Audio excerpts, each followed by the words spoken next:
L'Égypte confirme son rôle moteur en Afrique du Nord en plaçant l'action africaine commune au cœur de ses priorités en affirmant sa vision d'un continent uni capable de relever les défis et de construire un avenir de paix et de développement.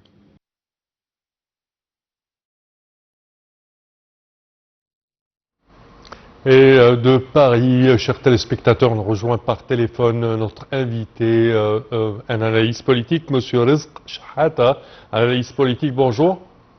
Bonjour, merci pour votre invitation.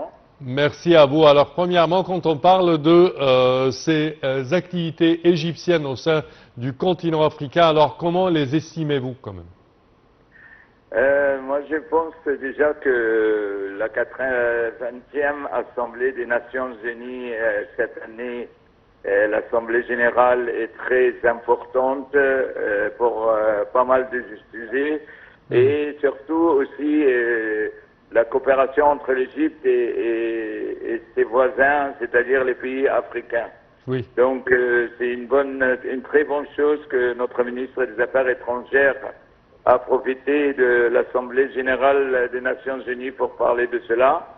Il y a beaucoup de sujets importants cette année et donc les relations entre l'Égypte et puis les pays africains est plus que vitale. Certes, certes. Plusieurs projets ont été lancés au sein du continent africain pour promouvoir le commerce intérieur et également le développement des pays africains. Alors, comment voyez-vous le rôle de l'Égypte dans ce domaine? L'Égypte qui a toujours été, depuis des décennies maintenant, un pays de paix et de développement. L'objectif et la sécurité de l'Égypte et de notre peuple, c'est donc de plus d'économie en bonne santé, et cela viendra par le fait d'amplifier les relations et l'échange entre nos voisins d'abord et puis avec les pays lointains après.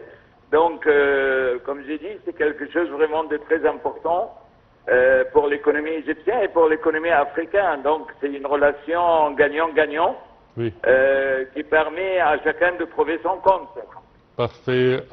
Monsieur Rizk Chahata, je tiens à vous remercier de vos explications. Merci à vous. Je répète que vous êtes analyste politique. Et à présent, chers téléspectateurs, nous passons à notre deuxième commentaire en marge de sa participation à la 80e session de l'Assemblée générale des Nations unies à New York. Le chef de la diplomatie, Dr Badr Abdelati, a multiplié ses rencontres avec ses homologues africains du Soudan au Mozambique, en passant par l'Angola. L'Égypte a réaffirmé son rôle moteur pour la paix, la coopération et le développement durable dans les continents africains. Pour plus de détails, voici un commentaire.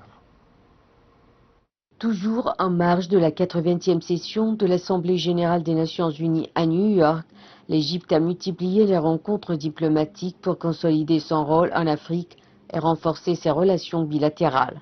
Le ministre des Affaires étrangères, Dr Badr Abdelati, a tenu une série d'entretiens avec ses homologues africains, réaffirmant la volonté du Caire de soutenir la paix, la stabilité et le développement durable sur le continent. Avec son homologue soudanais, M. Mohiddin Salem, Abdelati a souligné la position constante de l'Égypte en faveur de l'unité, de la souveraineté et de l'intégrité territoriale du Soudan. Il a appelé à préserver les institutions nationales soudanaises et à soutenir les efforts visant à instaurer un cessez-le-feu et à atténuer les souffrances humanitaires du peuple soudanais. Les deux ministres ont également réaffirmé la convergence de leur position sur la sécurité hydraulique, rejetant toute mesure unilatérale sur le Nil et appelant au respect du droit international. Dans un autre entretien, Abdelati a rencontré Mme Loria Lucas, ministre des Affaires étrangères du Mozambique.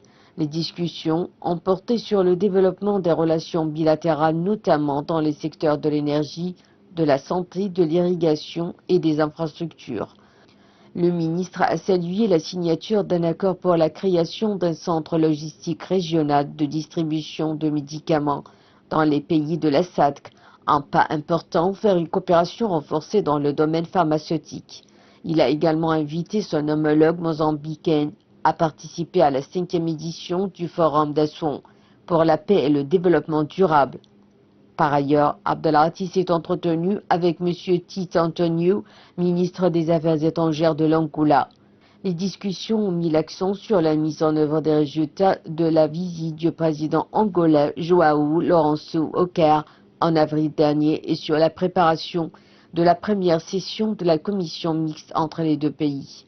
Les deux parties ont abordé des projets prioritaires allant de la promotion des investissements et des échanges commerciaux au développement d'infrastructures et à la coopération sécuritaire. Abdelati a également exprimé son appréciation pour le soutien de l'Angola aux candidatures égyptiennes dans les instances internationales. Ces rencontres illustrent la stratégie égyptienne visant à consolider une voie africaine unifiée, à renforcer la coopération sud-sud et à promouvoir la paix, la sécurité et le développement durable dans toute la région.